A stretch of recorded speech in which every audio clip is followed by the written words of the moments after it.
Yo, what's going on, guys? Today we're going to be breaking down my 768 credit score, how I got there at 22 years old, and what are some good habits you could do to get to a higher credit score, and what are the benefits behind having a good credit score. 62 credit score for TransUnion, and we have a 768 credit score for Equifax. So there's a total of 3 credit bureaus. My credit score went up because I haven't been applying for a whole bunch of credit cards. But when I first started, I took life very seriously. At 18 years old, I was like, okay, I need to really lock in. So 18 years old, you could open up a credit card. So when I first turned 18, like literally on my birthday, I opened up a Discover card. It was a Discover secured credit card. So you put in $500 or however much dollars, and whatever you put in, that's the amount of money that you could pretty much use as underlying credit. And then 1 year after using it, or give or take maybe 6 months, then you could apply for a real credit card under your Discover, and then you could actually withdraw that $500 you put in, and now you can have a regular credit card without putting any money in. So that's what I did. So I did that with this Discover, and then I quite literally applied for a whole bunch of credit cards when I was younger, like 18, 19 years old, because I understand the total account. The max you could have for total accounts for you to hit that excellent threshold on your credit is 21 accounts. If you have 21 open accounts, you're pretty much at excellent.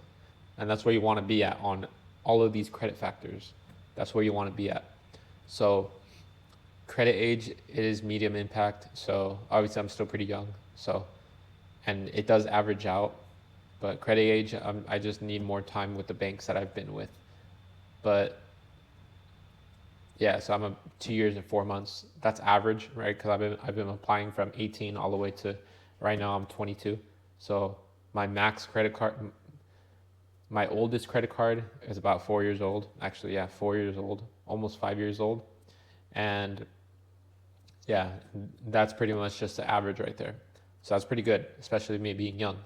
So when I'm like 30 years old, I mean, my credit score is going to be at 800, 850 pretty much all the time. Payment history, that's 100%. This is the most important things right here.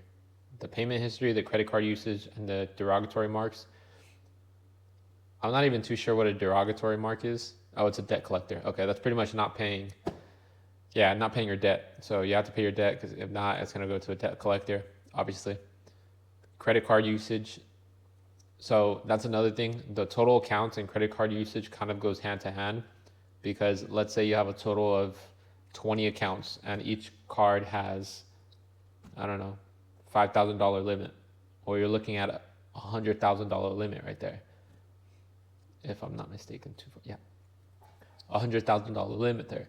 So between all those 20 accounts, you have $100,000 in credit card limit, which is good because now your credit card usage, you could, this is pretty big right here. So right here, it says excellent. You want to be an excellent all the time. Good and below, it's not, you want to shoot for excellent. So excellent is 9%. So let's say you have $100,000 in a credit card limit, then you could use $9,000 maximum. You can't use any more. If you do, your credit's going to go down. So yeah, you got to be aware of that. So that's one reason why you want to kind of have your total counts up there, so you have a higher credit limit. So that's pretty big. Payment history, I mean, this is obvious, right? Always pay your statement balance in full. Always, always. You should never have a late payment. One, because you don't want to pay interest, and two, you don't want to pay the late payment fee. This is where people mess up with their credit. But for some reason, they don't understand that credit cards, they charge you almost 22% interest, which is a ton.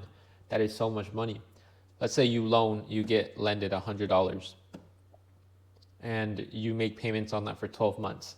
You're going to end up paying, 22%. You're going to end up paying $122 at the end of the year. So you're pretty much grabbing $22 and just burning it. It's just going back to the bank, when that $22 could have made you more money if you just didn't pay it. It's pretty much dropping a $20 bill on the floor. And that's with $100. Now imagine you're talking $5,000.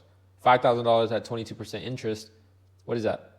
That's $400 at the end, maybe more. No, that's a lot more. That's almost $700 at the end of the year in interest. So yeah, always pay it in full. Pretty much treat it like a debit card. I mean, it's obvious, but yeah, this is what you have to do. This is to actually take advantage of the 2% that they're getting you for the cash back or whatever the credit cards give you. Because if you spend like, think about it, if you spend like $20,000 a year on whatever you're spending it on bills, groceries, whatever, you're getting 2% back. Now, if we have a calculator, what is that? That's $20,000, and you multiply that by 2% back. At the end of the year, you're getting back $400, and it's a nice bonus. So if you invest that, let's say you're making 10% a year, so that probably climbed to 450, right? And you just keep reinvesting that, it's just going to keep exponentially growing. That's the second year.